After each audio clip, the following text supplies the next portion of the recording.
વલસાડ જિલ્લામાં ભાજપે સપાટો બોલાવ્યો। પાર્ટી સામે ગતિવિધિ કરનારા 20 કાર્યકર્તાઓને સસ્પેન્ડ કરવામાં આવ્યા છે। જિલ્લા ભાજપ પ્રમુખ હેમંત કંસારાએ 20 કાર્યકર્તાઓને 6 વર્ષ માટે સસ્પેન્ડ કર્યા છે।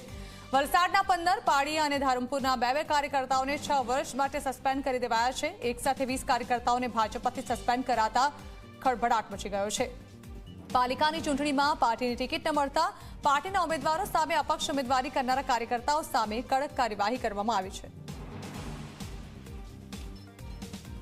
ભારતીય જનતા પાર્ટીના માન્ય ઉમેદવારોની સામે 3 નગરપાલિકાઓની અંદર જેમણે પોતે ઉમેદવારી નોંધાવી છે, પછી અપક્ષમાંથી હોય, કોંગ્રેસમાંથી હોય કે આમ આદમી પાર્ટીમાંથી હોય, અથવા તો જે આપણા ભારતીય જનતા પાર્ટીના જે સભ્યો જે છે એમના પરિવારમાંથી પણ કોઈકે ટિકિટ માટેનું ઉમેદવારી કરી હોય, અપક્ષો, કોંગ્રેસ અથવા તો એનામાંથી, તેવા તમામ લોકોને ભારતીય જનતા પાર્ટીએ નોટિસો આપી છે અને એ નોટિસોનો જવાબ ન મળતા ભારતીય જનતા પાર્ટીએ એમને આવનારા 6 વર્ષ માટે પાર્ટીમાંથી બરતરફ કર્યા છે।